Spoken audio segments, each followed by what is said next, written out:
nuestra conferencia que hacemos cada año sobre planes de pensiones, un año más hemos querido contar con Dunas Capital para hablar de algo tan importante como son los planes de pensiones, pero tan castigados en los últimos años como vamos a ver ahora mismo, y que a los que esperamos que de nuevo vuelvan a coger la fuerza, la importancia que tenían y que tienen que tener, pensando en el futuro de los españoles, de los ahorradores, de los pensionistas, porque es un vehículo que siempre fue muy necesario y, como digo, ahora vamos a ver que no está en su mejor momento, pero que esperamos que vuelva otra vez a esos momentos brillantes que tuvo. Para ello, y como siempre, tenemos a dos personas, tres exactamente.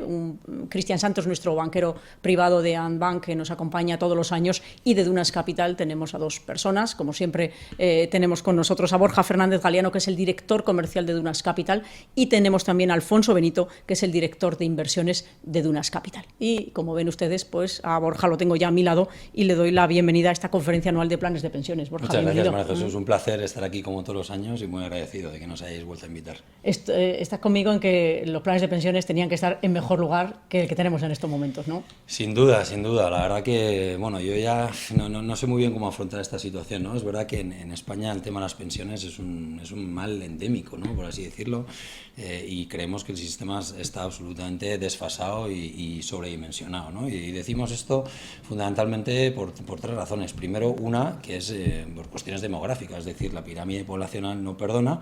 Sabemos que en España hay una pirámide que está absolutamente invertida, y donde hace 20 años había 4 contribuyentes por cada prestatario, es decir, 4 personas que trabajaban para el que recibía. Por cada persona que recibía una pensión, pues hoy en día el ratio está prácticamente 1 a 1, ¿no? Con lo cual eso hace que el sistema de facto sea insostenible, ¿no? O sea, que el tema poblacional es un tema muy preocupante para nosotros. Si atendemos a los números, yo por ejemplo leí una estadística el otro día que decía que el año que viene, el año 2023, 4 de cada 10 euros públicos se van a destinar ya a pagar las pensiones, ¿no? de futuro, ¿no?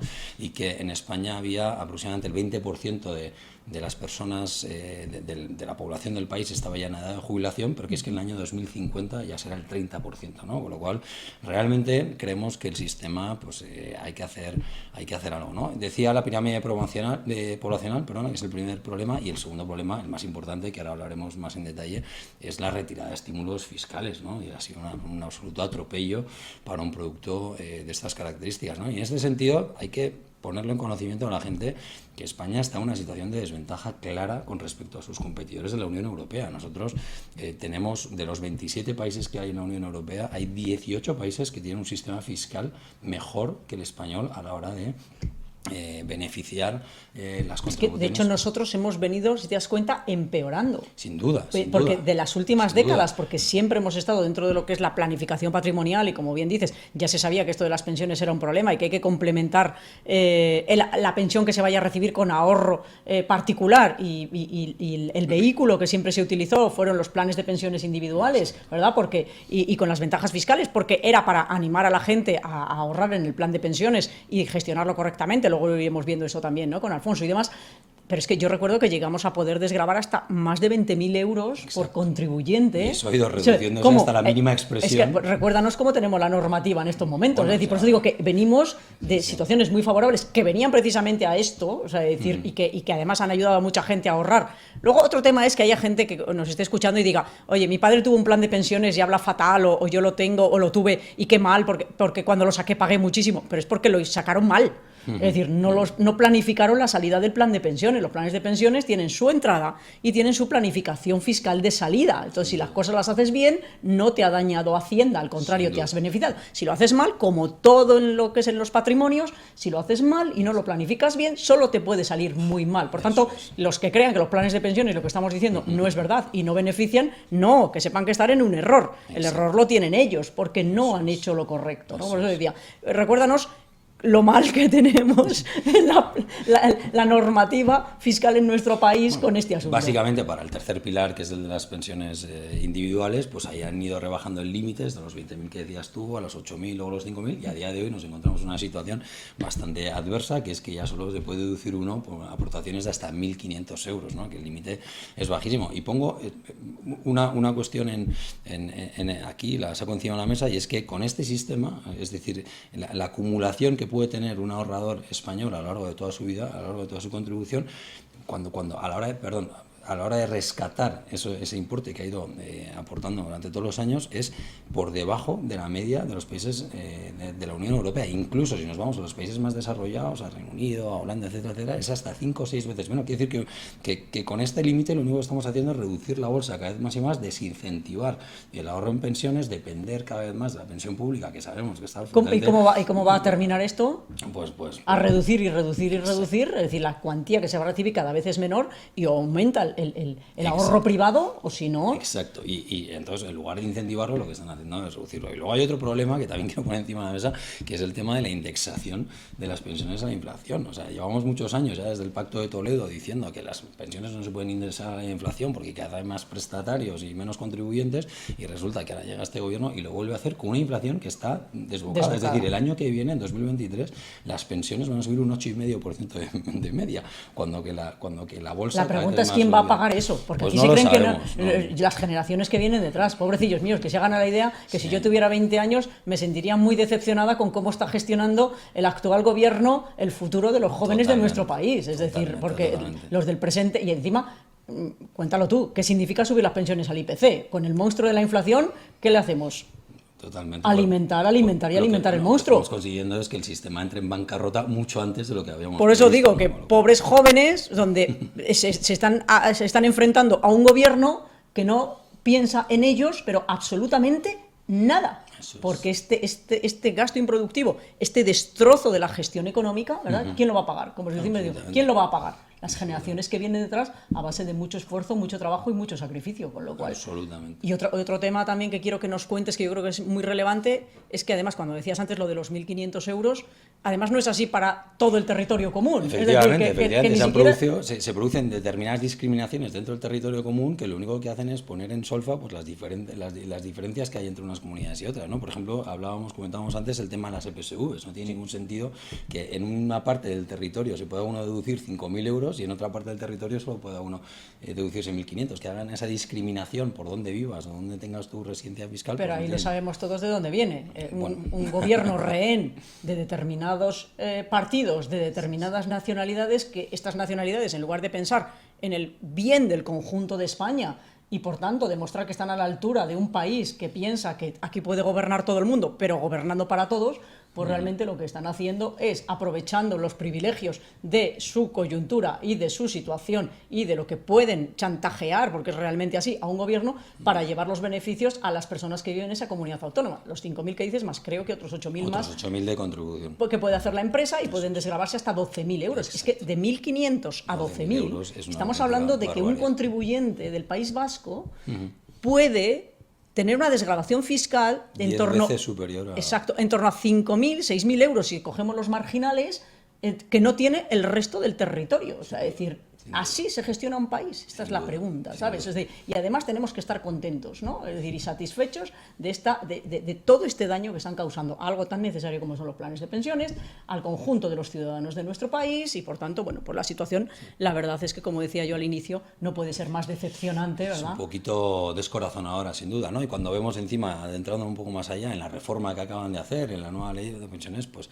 eso ya nos lleva a pensar que en este país algo está pasando mal, ¿no? Porque primero, la reforma de las pensiones, en nuestra opinión, es algo que se ha hecho sin consenso. O sea, veníamos ya desde hace muchos años diciendo que las pensiones es un tema estructural, de país, independientemente de ideologías, y resulta que llega un gobierno donde impone una reforma de las pensiones sin contar, no ya solo con sus colegas de partidos políticos, sino sin contar con el resto de agentes sociales. No han preguntado a los gestores, no han preguntado a la gente que está dentro del mundo de las pensiones, ¿no? Por tanto, acometer una reforma de un elemento tan clave para un país como las pensiones sin contar con la opinión de los expertos, pues ya de por sí es una aberración. Pero voy un paso más allá.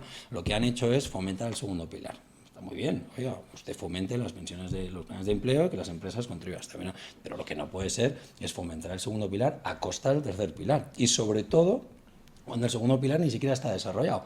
Es decir, usted lo que dice es, yo reduzco las deducciones del tercer pilar para cargarme la pensión individual, para que todo el mundo vaya a un plan de empleo donde sea la empresa la que da, pero es que no está desarrollado todavía. Entonces, ¿qué ha pasado? Que en el año 2021 ha habido un 40% de caída de las contribuciones al tercer pilar, al sistema de pensión individual. Y es que en lo que va de 2022 ya llevamos otro 17 acumulado sobre ese 40% y todavía no hemos entrado en campaña.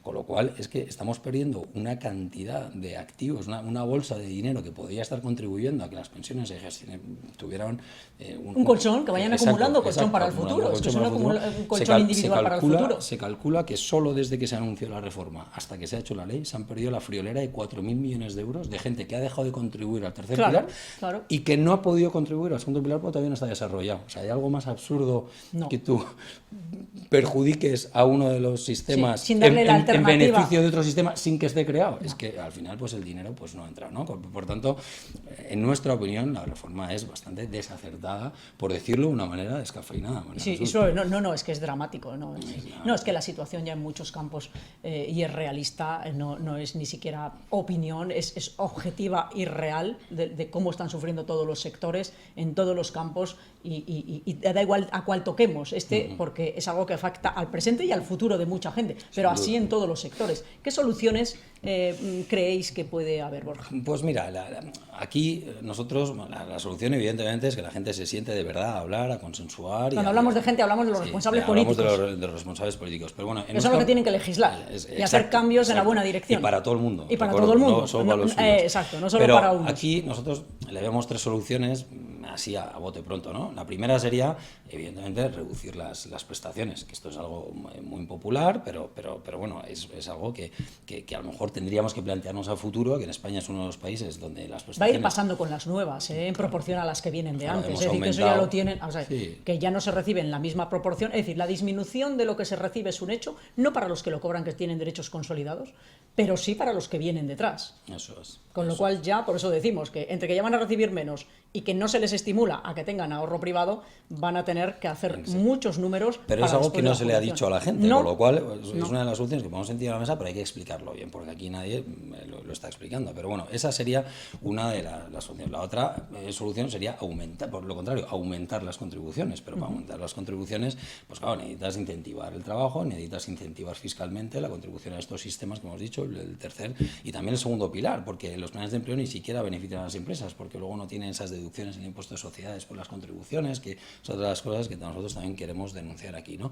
Y otra solución sería también aumentar la jubilación, que es algo que también a la gente no le gusta escuchar, pero joder, cada vez la esperanza de vida va creciendo, cada vez tenemos que trabajar más. A lo mejor jubilas a los 65 años ya no tiene sentido que jubilas a los 70 o a los 75. Entonces, una mezcla de estas tres cosas para nosotros sería la solución, porque lo que hay que hacer es adecuar las contribuciones a las prestaciones. No puede ser que las contribuciones sean mínimas y las prestaciones sean máximas. Y luego, en términos de los planes de empleo, pues yo creo que aquí hay que favorecer mucho los incentivos. Es decir, yo ya hablo desde un punto de vista de gestora, a nosotros como gestora independiente nos han sacado del tablero de juego de los planes de empleo, ¿no? Porque el plan de empleo público solo lo puede gestionar una gestora que tenga X millones de euros de activos bajo gestión y sobre todo con unos precios, al haber puesto estas comisiones máximas al 0,3, que absolutamente desincentivan. No, es que no se puede trabajar, es que nadie quiere trabajar porque no le pagan. Es que sería hacer que la gente trabaje gratis. ¿Y quién trabaja sentido, gratis? Y no tiene ningún sentido, porque si nos vamos a mirar un poco lo que está pasando en Europa, por ejemplo, en Reino Unido,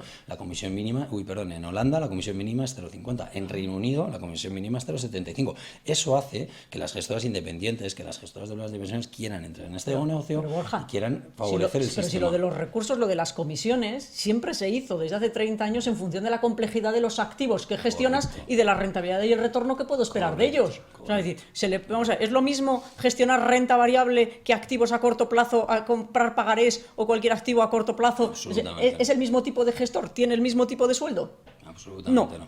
¿Tiene que tener las mismas comisiones? No. Es decir, todo es una sin razón. Y limitarlo por ley a una comisión bajísima, que realmente lo que va a hacer es que la gente... Desincentivar a los gestores. Exacto. Pero ¿cómo vas a coger un gestor? Es que no te lo puedes permitir. Exacto. Es que tú no puedes, nadie se va a poder permitir en los planes de empleo coger un buen gestor de renta variable para que esos ahorradores obtengan una buena rentabilidad, porque no se lo pueden permitir, porque no lo pueden pagar. Es la pescadilla que se muerde la cola, porque no entra la gente que realmente tiene interés en gestionar esto de forma eficiente, y entonces las pensiones no tendrán esa regularización que todos esperamos que tenga a futuro, porque las comisiones te están limitando la profesionalidad de la gestión de estos vehículos. Es un proyecto fallido, o sea, es decir, no va a funcionar porque rompe los pilares básicos que son, o sea, la gente ahorra para eso, para además obtener una rentabilidad. Correcto. Si no le vas a poder pagar, si me estás diciendo que en un plan de empleo no voy a poder pagar a un buen gestor, porque no voy a tener dinero para pagarle, porque no me lo puedo permitir con los gastos que ya de por sí tienen los planes o lo otro, y que encima lo hago sesgado y no le garantizo a la gente una buena gestión de su patrimonio, ¿cómo van a entrar los ahorradores ahí? Cualquiera que tenga un mínimo de sentido común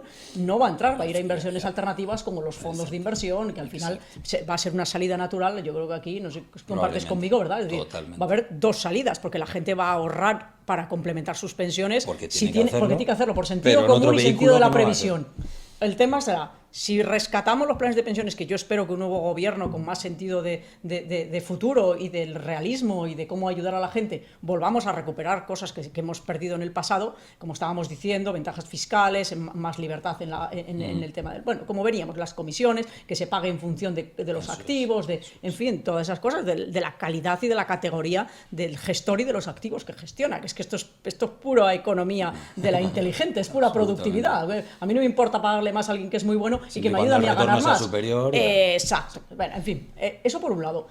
Por tanto, eso. Y si eso no lo solucionan, irán a los fondos de inversión, como lo gestionáis vosotros, donde veremos, como hacemos todos, que si no puedo meter al plan de pensiones, ¿qué hago con mi ahorro? Pues me lo llevaré a los fondos de inversión, ¿no, Borja? Claro, exacto, donde encima además tienes liquidez, donde encima además puedes traspasarlo de una forma muy eficiente, donde tienes una serie de ventajas, porque al final el producto de pensiones, si te quitan la deducción fiscal, que era una parte del atractivo, y encima lo que hacen es invitar a la gestión de ese plan de empleo público a gestoras que no tienen ningún interés más que por el cross-selling, ¿no? Porque al final, ¿quién van a entrar? Las grandes gestoras de las grandes entidades financieras que no garantizan la buena gestión de ninguna manera. Y que lo único que quieren es luego coger ese cliente para hacerle un poquito de venta cruzada de otros productos que tengan en la casa, ¿no? Entonces, directamente a gestoras como la nuestra nos han expulsado del terreno de juego. O casi mejor, para no infectaros de algo tan dañino. No, es verdad, casi por un lado. Bueno, nosotros seguiremos peleando, ¿no? Seguiremos peleando y seguiremos. Yo espero que se produzcan los cambios. Y seguiremos haciendo, bueno, sí, que son los que ayudarán. Que al final entren en razón, probablemente cuando entre un nuevo gobierno pues le dará una nueva vuelta de tuerca, que es un poco lo que estamos esperando, es la única esperanza que hay. Pero es una pena que estemos así, en lugar de hacer una, como yo decía antes, una reforma de consenso, con donde todos los actores hayan aportado su granito de arena, donde nos escuchen a la gente que estamos en la parte de la fábrica, en la parte de entre bambalinas, pues ha perdido una oportunidad. Pero en nuestro caso, me preguntabas, María Jesús, bueno, nosotros vamos a seguir apostando por el mundo de las pensiones, porque creemos que tenemos ese deber fiduciario y solidario con nuestros clientes y con el resto de la sociedad de aportarles ese valor intrínseco en la gestión de sus pensiones, de la misma forma que hacemos con los fondos de inversión. Y también porque creemos que una buena rentabilidad siempre es mejor que una buena deducción fiscal. Estamos aquí hablando mucho de que han reducido las deducciones, que es un fastidio, pero bueno, si al final tú tienes una rentabilidad acorde con los mercados, pues la deducción es lo que menos te debería importar, porque lo que tienes es que ver el capital acumulado de esos 20, 25, 30, 35 años que has estado trabajando, ¿no? Y por tanto nosotros, como los números nuestros siguen siendo muy buenos, estamos muy bien posicionados en los rankings, animo a los inversores y a la gente que nos esté escuchando a que nos mire cómo están comportando nuestros fondos de pensiones, pues tiene una trayectoria bastante interesante. Pues nosotros ahí vamos a seguir haciendo lo que estamos haciendo hasta ahora, aportar nuestro granito de arena, hacer bien vuestro trabajo, participar en foros, dar nuestra opinión, y si no nos escuchan, pues seguiremos gestionando, porque queremos seguir apostando por este negocio de las pensiones, insisto, para devolverle a la sociedad todo eso que nos devuelve. Y en temas de plan de empleo, pues estamos entrando también, a pesar de que nos han expulsado del mercado, sigue habiendo muchas compañías que confían en nosotros. De hecho, ya hemos lanzado un plan de empleo para una compañía de seguros, una multinacional americana, que nos ha pedido que registremos un plan de empleo. Tenemos un par de clientes ahí más que también nos están solicitando. Por tanto, nosotros también adentrándonos en el mundo del plan de empleo, adecuándolo a lo que nosotros hacemos, que es una gestión un poquito más compleja, y por tanto no podemos bajar las comisiones como nos pide el gobierno, ¿no? Pero bueno, ya te digo. Y luego, María Jesús, muy importante, haciendo mucha formación. Nosotros dedicamos mucho tiempo en conversaciones como la que tenemos hoy, pues a proveer educación financiera a la gente, pues para que se den cuenta de que tienen que ahorrar para poder tener una jubilación digna y para poder tener un dinero para vivir todos esos años que van a vivir de más, de media, porque la gente se muere mucho más tarde, y que sean conscientes de que tienen que ahorrar desde el principio, por tanto... Y llevarlo al mundo de la inversión, que es donde pueden obtener la rentabilidad, porque ahorrarlo, dejarlo en una cuenta o llevarlo al colchón o no hacer nada, eso es ahorro improductivo que daña al que lo tiene, porque se lo come la inflación, y al sistema en general, de la economía en general, porque lo que no se mueve no genera, y lo que no genera para todos, con lo cual, al fin de cuentas, es un tema de, como yo digo, pasar de ser ahorrador pasivo a inversor socialmente responsable. Es decir, esa evolución en la que estamos trabajando, ¿verdad?, juntos y todos, es fundamental. Ahorro, y del ahorro a la inversión responsable. Mucha educación financiera y mucha formación a la gente para que sepa lo que le espera y para que sepa, que tome conciencia de cómo está el sistema montado a día de hoy, desgraciadamente, y de que para que luego no vengan las frustraciones, los lamentos y las quiebras que se puedan evitar. Muy bien, Borja, pues tú y yo terminamos aquí con la parte inicial. Pues un placer, como siempre. Igual te digo, muchas gracias. Y vamos ahora a dejar ya a Alfonso y a Cristian para que hablen de las tripas, de cómo se gestionan correctamente los planes de pensiones y cómo con eso, y los fondos de inversión, y cómo con eso se obtiene una buena rentabilidad, más de la mano de Dunas. Pues muchas gracias por vuestro tiempo. A ti, Borja, gracias. Vamos ahora a ver a Alfonso y a Cristian, que ya pueden venir para acá. Bueno, pues muchas gracias. Vamos a poner...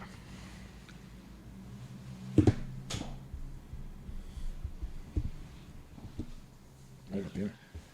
Alfonso, pues bienvenido. Muchas gracias, un año más. Muchas gracias por invitarnos un año más. Un placer. Vamos a comenzar hablando de hace un año, ¿no? Estábamos aquí en esta fecha también, donde nos hacías una visión de mercado muy peculiar, que prácticamente todas las cosas se han cumplido. Me gustaría que en 2 líneas comenzáramos por ahí diciendo qué nos contaste el año pasado y cómo lo enlazamos con este, y ya nos vamos luego a qué cosas ves en el mercado, qué riesgos, qué cosas buenas. Muy bien, bueno, pues nada, la verdad es que el mensaje que dábamos el año pasado era bastante, podría decir, pesimista, ¿no? En el que decíamos que veíamos todo caro, los activos de renta fija, de renta variable y demás, y bueno, pues desgraciadamente se ha cumplido, ¿no? Se ha cumplido por parte de lo que veíamos, y parte de las cosas que ocurren en el mercado es que de vez en cuando aparecen cosas que no esperas, como el tema de la guerra de Ucrania, ¿no? Pero quizá, y por viéndolo un poco de forma gráfica, empezaría por enseñar esta slide, que la primera es cómo estaban las rentabilidades en términos reales, que es ajustado por la inflación, pero de largo plazo, no el corto plazo, que se habla muchas veces, de cómo estaban en Estados Unidos y en Europa. Y como podéis ver en los datos del año pasado, pues es que teníamos rentabilidades que estaban en los mínimos de los últimos 20 años o 25 años, ¿no? Y esto no era sostenible que tuviéramos el Euribor negativo, no era sostenible que grandes empresas europeas pagaran 0% o les pagaran por endeudarse. Esto era una cosa que no tenía sentido, ¿no? Y se tenía que corregir. Y esto, pues al final, muchas veces nosotros en Dunas lo que buscamos es evitar el error, ¿no? Y cuando ves que las cosas están muy extremas, pues buscas, digamos, la posibilidad de no equivocarte, ¿no? Y esto es un poco lo que nos pasó. Estábamos en una posición muy conservadora, estábamos en la parte de bonos, digamos, perdonar con la expresión, apostar a que los tipos de interés iban a subir, a que las bolsas por este efecto iban a caer, y que los bonos crediticios pues iban a tener que repuntar su diferencial, su riesgo de crediticio, y esto también iba a provocar una caída importante, especialmente en la renta fija, ¿no? Y que el inversor conservador era el que estaba en una posición más complicada, porque no esperaba tener una pérdida tan significativa como la que está teniendo, porque el de renta variable, caídas del 20% a nadie le gustan, pero está un poco dentro de lo habitual del que puede pasar, ¿no? El concepto volatilidad. Correcto, pero el de renta fija, perder un 5, un 10, un 15%, como está ocurriendo en algunos casos, no estaba en el libreto, ¿no? Y esto es lo que ha pasado, desgraciadamente, ¿no? Pero esto ya ha pasado. Otra cosa es lo que va a pasar, ¿no? Ahora tenemos que hablar a futuro, ¿no? Es decir, ¿qué ves, qué puede pasar, qué puntos positivos ves en el mercado, qué puntos negativos y qué riesgos hay que gestionar? Riesgo siempre va a haber, ¿no? Esto es como decir, nunca es un año fácil en los mercados, evidentemente, ¿no? Pero lo que sí que es cierto es que muchos de los problemas que teníamos, al menos a efectos de los activos financieros, se han corregido. Si ves esta misma gráfica que teníamos antes, los tipos de interés reales ya no están en una zona de que súper caros, igual siguen subiendo, puede ser, pero ya digamos que se han normalizado, ¿no? Ya están en un punto en el que no sabemos muy bien si van a subir o bajar, pero ya no es esa extrema, digamos, estaban extremadamente caros, ahora ya están más o menos normales, ¿no? Pero esto podríamos verlo incluso en la parte crediticia, ¿no? Digamos, lo que están pagando las empresas por financiarse, además de lo que les cuesta los bonos de gobierno, ¿no?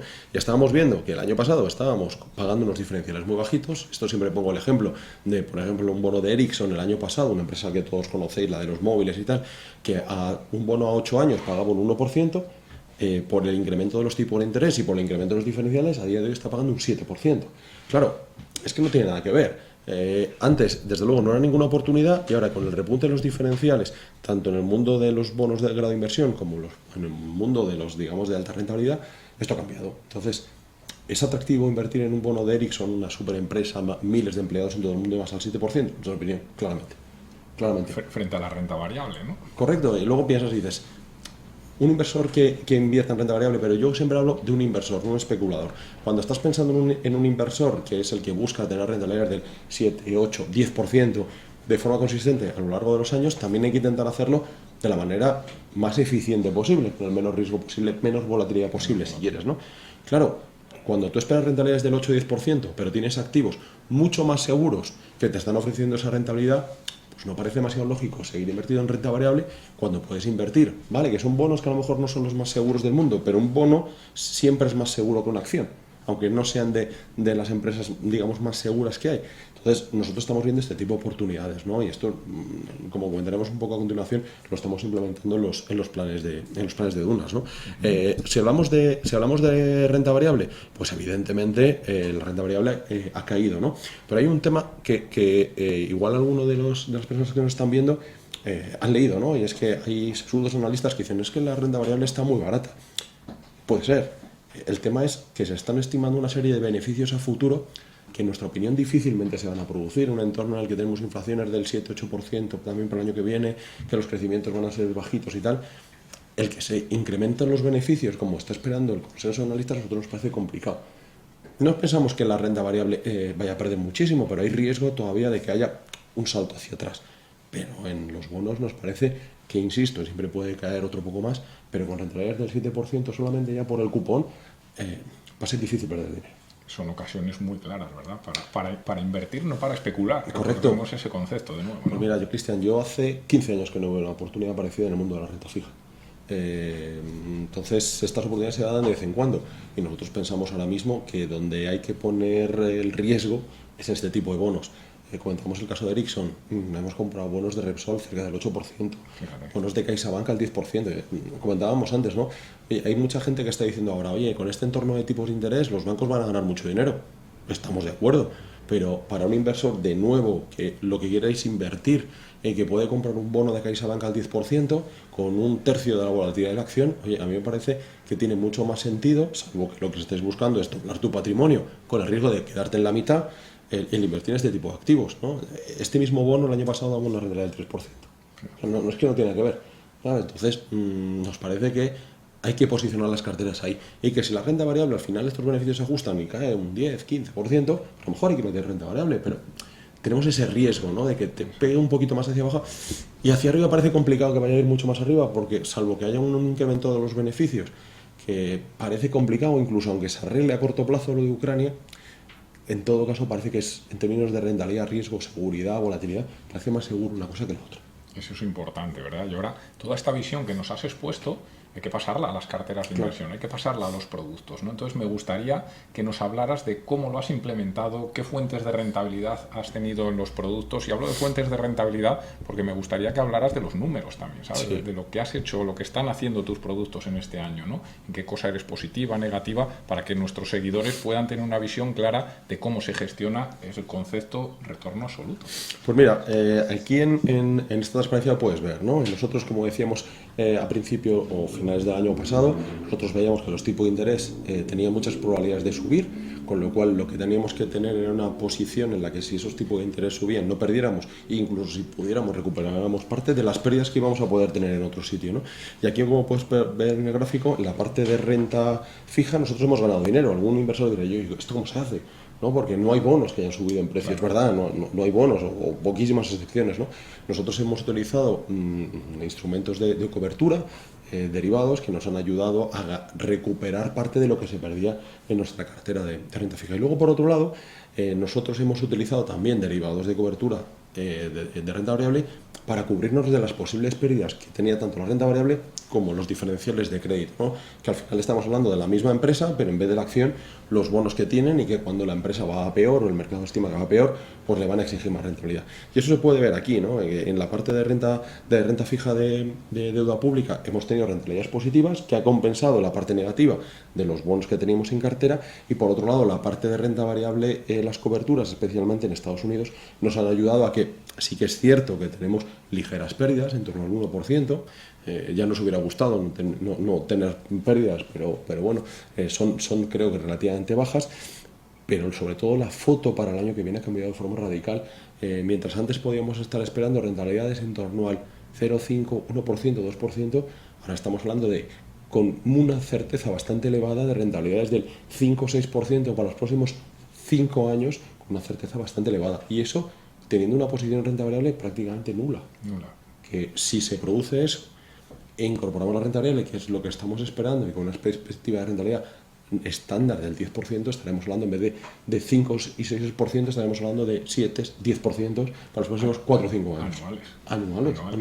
Estamos hablando de a los próximos 5 años sacar un 40-50% de rentabilidad. Eso es importante coger esos conceptos. Si lo vemos un poco de forma gráfica, este año ha sido un poco, si me permitís el símil futbolístico, de defender el resultado, que no metiera muchos goles.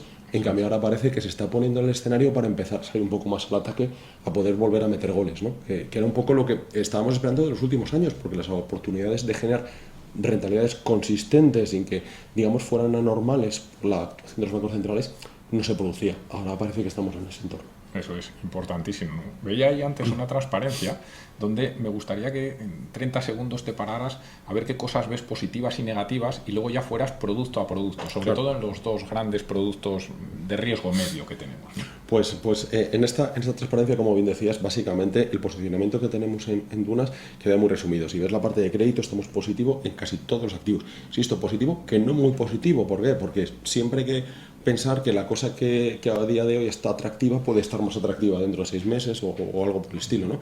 Pero desde luego las oportunidades son muy buenas. El bono de Repsol que comentábamos, que está al 8, igual año hasta el 10, puede ser, pero el 8 ya es muy atractivo.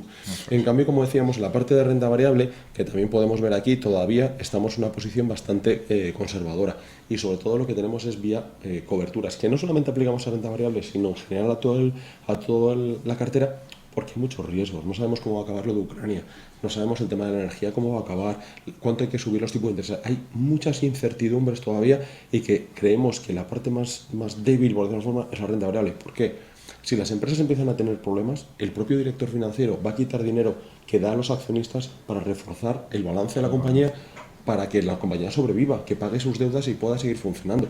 Es decir, se va a proteger más al bonista que no al accionista, que es lo contrario a lo que ha pasado en los últimos 10 años, que quien ha estado protegiendo al bonista es el Banco Central. Ahora van a ser las compañías las que tienen que proteger a los bonistas para poder subsistir, ¿no? En cambio, el accionista, pues entre comillas, va a ser un poco el Paganini de esto, ¿no? Y es un poco el escenario que nosotros planteamos. Evidentemente, cuando ese escenario se descuente de que esos flujos que van a recibir los accionistas van a ser menores, será la oportunidad de entrar con más consistencia, con más seguridad en la parte de renta variable. Y esto lo centramos en el Dunas Valor Flexible y en el equilibrado. Por ejemplo, a ver qué números han hecho respecto a la competencia y qué se puede esperar en los próximos meses. Mira, aquí os he traído un par de slides sobre equilibrado, flexible, selecciones. El mismo concepto, un punto más de riesgo, pero por no alargarnos mucho. Aquí tenéis, por ejemplo, nuestro Dunas Valor Equilibrado, en que he sacado de uno de los proveedores de información, V2, cómo se ha comportado frente a la competencia en los últimos 5 años. Ahí podéis ver línea azul frente a la línea anaranjada, que podéis ver que las primeras partes de este gráfico no es que lo haya hecho especialmente bien, insisto, porque el mercado estaba en esta burbuja de, oye, todo se puede comprar, se gana dinero con todo y demás. Y han sido cuando han venido las cosas complicadas, cuando hemos empezado a ver las diferencias, ¿no? Incluso he traído alguna transparencia adicional, como podéis ver aquí, en el que pues nuestro fondo tampoco se comportaba extraordinariamente bien, hasta que han venido maldadas, por decir una forma, que nuestro fondo aguanta bastante bien y hemos visto caídas muy significativas en los demás. ¿Qué es lo que provoca? Por ejemplo, venía cuando veníamos para acá, que en el último año, según la media de Inverco, nuestro Dunas Valor Equilibrado pues ha sacado 9 puntos de rentabilidad a la media del sector. Y lo mismo podemos ver en nuestro Dunas Valor Flexible, ¿no? Que hablemos, y perdona que te pare un segundín, de fondos de muy baja volatilidad. Sí, correcto. Dunas Valor Equilibrado, pues estamos hablando de una volatilidad que lleva en el año en torno al 3%, una cosa así. El Dunas Valor Flexible estamos hablando del 6%. Es cierto que a futuro esperamos tener más volatilidad porque nos paguen el riesgo, pues es que no nos pagaba el riesgo.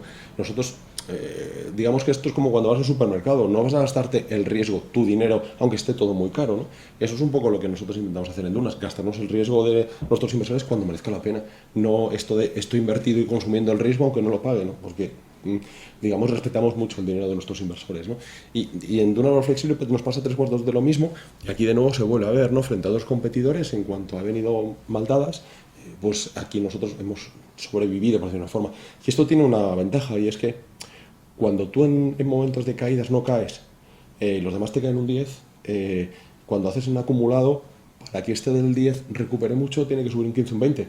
Tú subiendo un 5 sigues estando, ¿no? por el efecto del interés compuesto, ¿no? Entonces, los inversores que han estado invertidos en nuestros productos, y bueno, en gran medida gracias a vosotros, pues podréis ver que respecto a lo que podrían haber tenido en otras alternativas, pues de cara a futuro y en acumular su patrimonio, que es un poco nuestro concepto, inversión patrimonialista, pues van a tener, digamos que han dormido mejor y al final van a tener más ahorros en su bolsillo, que al final es lo que consiste. Es lo que se trata, ¿no? Es decir, cuidar el patrimonio, tener una visión de medio y largo plazo, que cada uno duerma tranquilo con el concepto volatilidad, con la gestión de carteras no tiene que quitar el sueño a ningún inversor, y sobre todo buscar gente como vosotros el concepto gestión activa, que en estos momentos pues es muy importante. Alfonso, muchísimas gracias por tu aportación. Un placer por vuestra invitación como siempre, y nada, hasta cuando queráis. El año que viene volvemos a repasarlo. Por supuesto, cuando queráis. Y yo daros las gracias a los dos. Muchas gracias. Por vuestra participación, por vuestras explicaciones, por cómo has dirigido, Cristian, a Alfonso, y que estoy convencida que los inversores estarán encantados de un año más la conferencia que les hemos organizado sobre planes de pensiones, y cómo se gestionan correctamente los planes de pensiones. Muchas gracias. Gracias. Y a ustedes hasta el año que viene, donde de nuevo volveremos a tener la conferencia anual de planes de pensiones. Gracias y hasta la próxima.